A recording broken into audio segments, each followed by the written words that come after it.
$1 million worth of game. We love all our supporters out there for rocking with us for so many years. We got everything going on wherever you like. Gilly on Sports, Where's Wallo, Adventures, whatever it is. What you need to do right now, I need you to push the subscribe button, but also share, like, go down below, get some merch. Share, like, get some merch, subscribe. We got more to come. Subscribe right now. $1 million worth of game. Ah.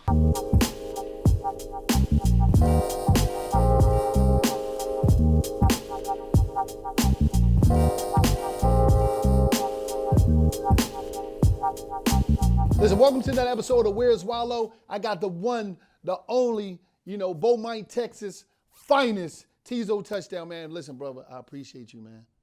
But we're going to get right to it. How do you sleep at night? Right after I pray, Wallo. Right after I pray. That's exactly how I sleep at night. Sometimes I go to sleep with listening to my fans have a conversation. Sometimes I go to sleep with the Spotify app open so I can hear that pulse of every time somebody plays my music. Sleep a lot of ways. Mm-hmm. But where's the best place for you to sleep? Is it a certain city? Is it a certain hotel? Is it a certain vibe? Is it you and one girl? Is it you and two girls? What is it? Like, how is it? Best way to sleep is knowing that the job is done and everybody taken care of. So that can be anywhere. I still may sleep on the floor just to get back there, that's where it started from. How old would you when you stopped giving a fuck about opinions of others and you just start embracing your individualism? 2016, and that was by force. Life made that decision for me.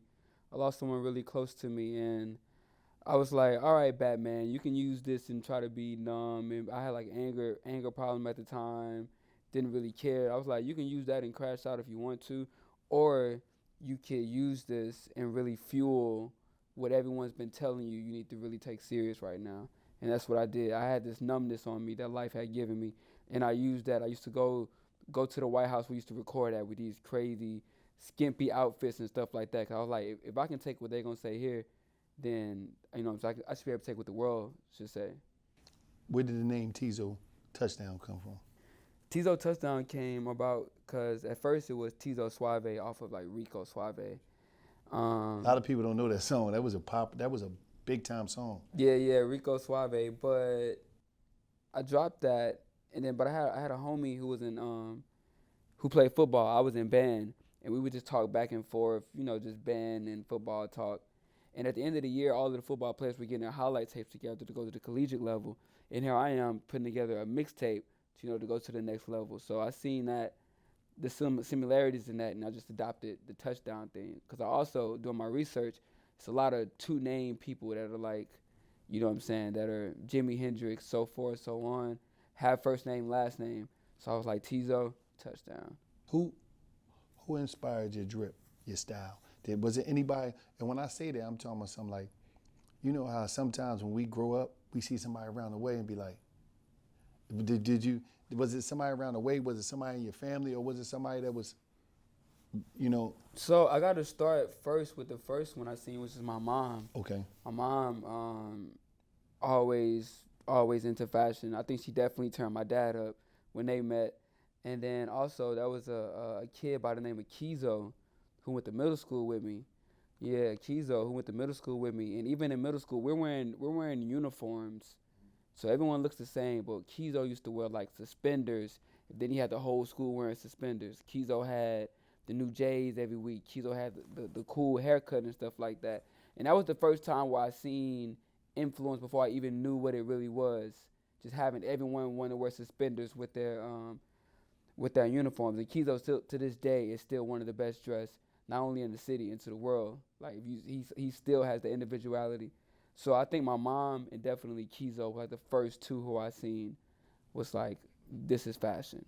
Now, when was it you said music is gonna be my thing? How old was you when you tapped in and you was like, oh, I could do this shit? So I had the privilege of having a dad as a DJ, and to me, having a turntable or a keyboard in the room was just like my friend having an Xbox or PlayStation in the room. Yeah. So it was my first earliest Christmas presents was the piano that was on display at Sam's Club that I still have today, or the turntables. My dad ordered me some turntables. So each Christmas, very early on in elementary school, I don't think I looked at music as this profession or something. This was just something that I could do with my dad, and a few hundred, like a hundred and maybe $75 a weekend going in my pocket, I wasn't mad at that. But it wasn't until 2016 where I was like, let me take this professional. But from there, from elementary school all the way up to that point, music was a part of my life. Who you doing a song with? Who you doing an album with? And who you passing on? This gonna be hard. No. I know. I'm telling you. I'm giving you the. Yeah. You ready for this? Yeah. So the first two. No. I'm going to tell you the names. Oh, I'm not making cool. this. All right, bet. I'm not making this easy Okay. for you. Who you doing a song with? Who you doing the album with? And who are you passing on? Okay. And you gotta. Jimi Hendrix, Prince, James Brown. Wow. Okay. We're doing a song. You said we'll do a song, album? Yeah, and passing on.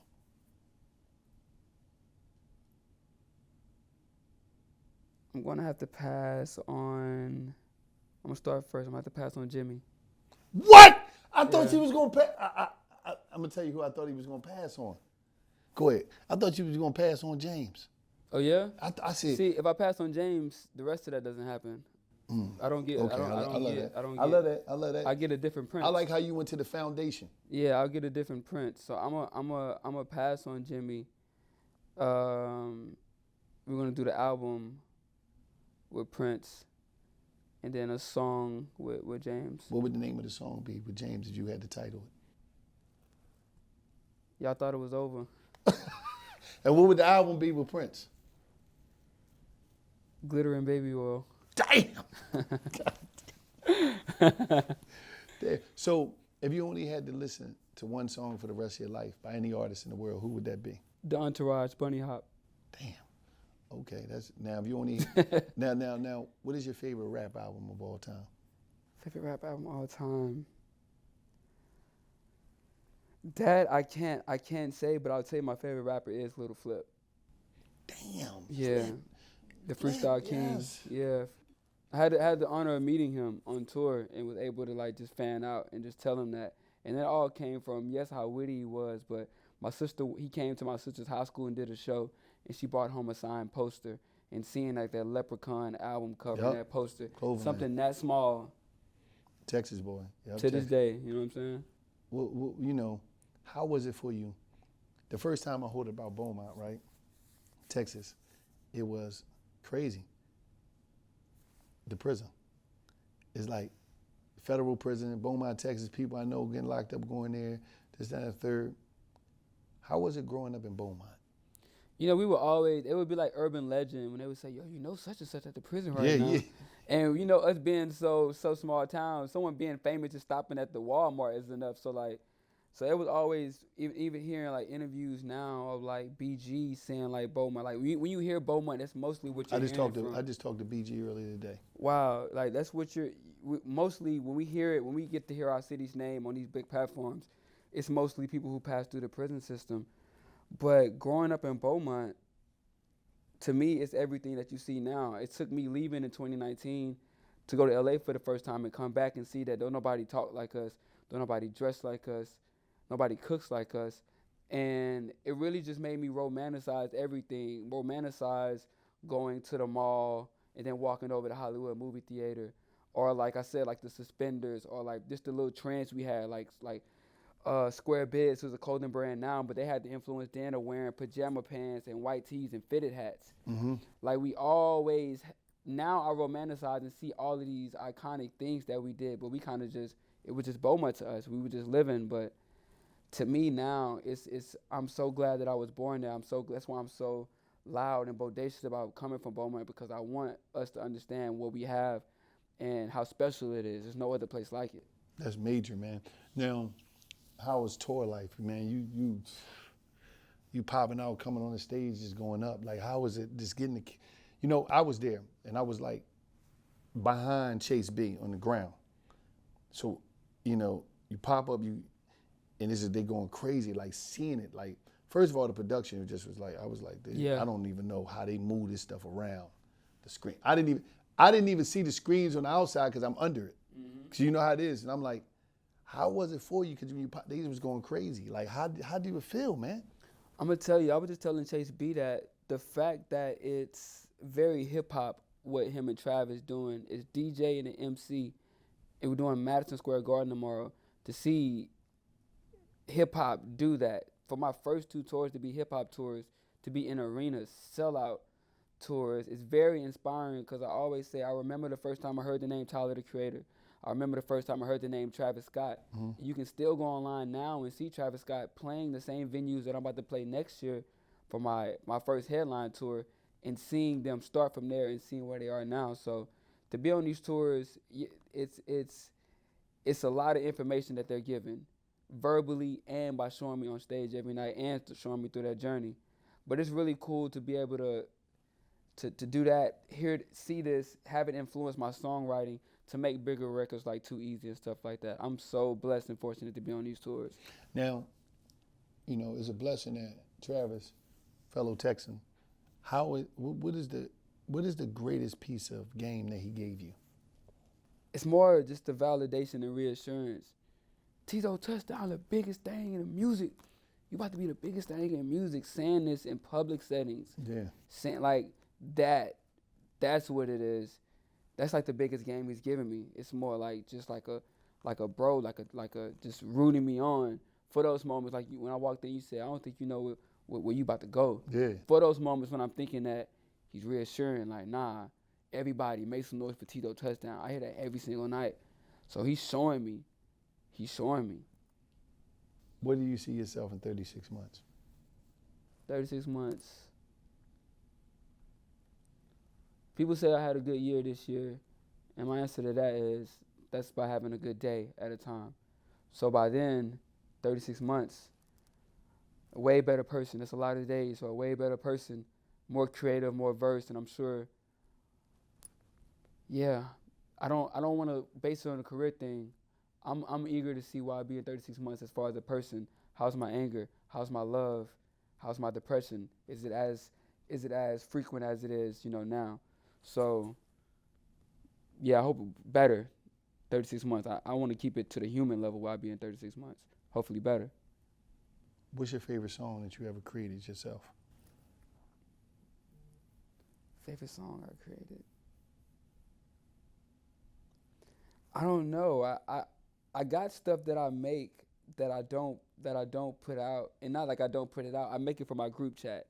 I make it for my homies, as far as like it's an inside joke, stuff that only we know about, stories that we know about. Those are the records that I go back. How many people in your group chat? Or like 12 maybe, 12, and probably like 6 respond. 6 to 5. Oh, so what's up with the other 6, man? They just don't respond. They don't say shit. People are getting lives now, man. Okay. The group chat starts to slow down. People are getting lives and stuff like that, and a lot of them are in the same city, so most of them are probably linking up now. So like, yeah, I'm not sure. Yeah, but listen, my favorite song, Impossible. Impossible is important because it's like, you got a shot. I always say breathing is the win. The reason I say breathing is the win because it's like, if you're breathing, you still got time to materialize your dreams. You still got time to go after this shit. And that's why I'll be like, because everybody be like, shut up. You woke up this morning, man. You won. I'm going to show you something. I'm going to share something with you, and it's going to be shocking. I say that every night on stage, going into Impossible. I say, I got like a heartbeat thing going. I say, I want you to know why your heart is beating, why you're alive. Don't ever let anyone tell you your goals are impossible, your dreams are impossible. I'm gonna get this to you. I don't know if you ever seen this site, but I'm going to let you read it. And you can read it out loud. Wow. Yeah, current world population, we're looking at 8 billion. We're going to go down to the, let's see, wow. See how many people left today? Mm-hmm. How many people died today? 130,418 and counting. We still here. Yeah, amen. You know what I mean? So I always keep in mind, like, yo, once you wake up, you got a shot. Whatever happened yesterday, I think that was like either ammunition, it was education, it was something that's going to help you get closer to your dreams. And That song Impossible is very important. It's kids all around the world that believe that they're not important, that believe that they don't bring no value here because somebody ain't like they post on social media. That want to hurt themselves, that want to do something to themselves. And it's like, you know, even adults, they're not sure because there's so much pressure from social media. But when you make songs like Impossible, that's like a song that need to go on a campaign or something. Like people need to hear that song all the time because there's so many. I think everybody in the world should hear that, to know that it's impossible and know that we got a shot no matter what you look like, where you come from, your sexual identity, whatever. You got a shot. And I think the music that you're making, what you're showing people, who you are, the way you dress, the way you believe in yourself, it's gonna resonate with so many people out here in small towns all across the world. I just want to say, you just keep being you, man, and I'm thankful to know brothers like you, to see you. You know what I mean? To be able to see what you do is very important because it's like, man, being black in America, we was told that we only could do a certain couple things and we had to get these check marks in order to be black. But we never say black is embracing your individualism and being who you feel that you need to be in self. And I believe once we start doing that, a lot of doors is going to open for us. You know what I mean? And the biggest door that can open is the one we open within our heart and our mind and say, who am I? And stop lying to the mirror, trying to be something that we feel as though is cool. It took me a long time for me, myself, to be able to embrace my individualism and realize, Wallo, cool is just being you and doing what you feel and not being pressured by the ideas that everybody else have for you, and just start, you know, loving the ideas that you have for yourself, the way you want to dress, where you want to live, the things you want to say, the friends you want to have, the music you want to listen to, and just, you know, being you. So I salute people like you, man, for pushing, because you don't understand. I seen them kids. See, I wasn't, you know, it was moments, because the way you jumped on the stage, the way you doing, I was looking at you, but I'm looking at the crowd to understand impact and seeing these kids singing the lyrics and just be so encouraged. And they got different hair, they got different skin colors, you know what I mean, different looks, but they just was tapped in. And that said a lot. So I salute you for encouraging people to embrace their reality and just be them. Before we leave, what do you have to say to the people that's watching this that might be going through a rough time? I would say romanticize it. Really be very present in it. Be very present in it because it's gonna pass and you're gonna romanticize it later anyway. So be very present in the moment. I mean very literal, down to feeling whatever chair you're in. Really process that moment. Don't try to suppress it. Really see what that feels like, because that's just helping you be just a better you, a better human, to build empathy of yourself. So I would say just be very present, because I done been there. I didn't watch y'all interviews being at my daddy crib, wondering, I'm picking up change off the floor to go get some McDonald's or something like that. I done been there, and now I'm happy to share those stories now. So in the midst of it, it may not seem that fun, but really romanticize it and be optimistic that it's gonna pass. Because I'm here. If you're listening to this, you watching this, it's gonna pass. I need you to put us up on something now. Because you know, and we don't know yet, but I need you to tell the world who we need to be listening to is coming out of Beaumont, Texas right now. Wow, I'm so glad you asked that. You got TT Baby, you have Big J, you have TNEJP, you have Jahia London, you have Square Biz if you out there looking for some fashion. You have, let's see. What can I eat? Man, who cooking that good food? Yeah, you can go down there to John Seafood, get you some salt and pepper chicken and shrimp. You can go down there to Willie T's if it's cold like right now to get you some gumbo. You go down there to Port Arthur.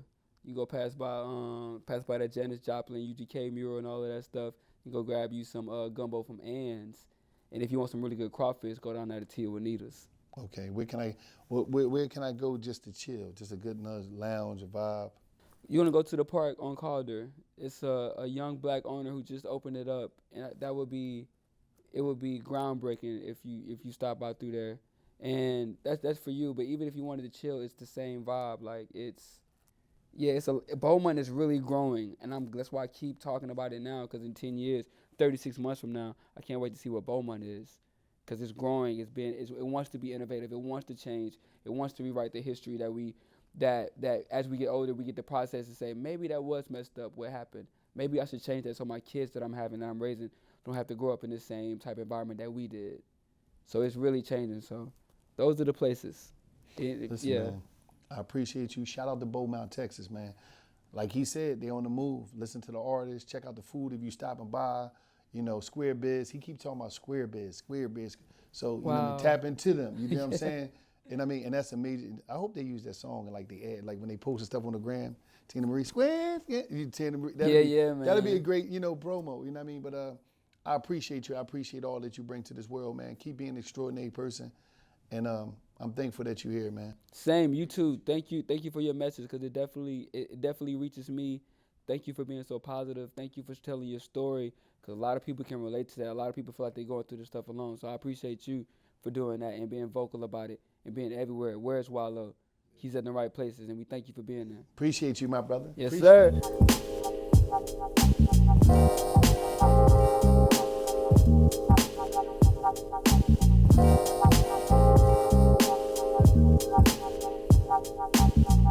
sir.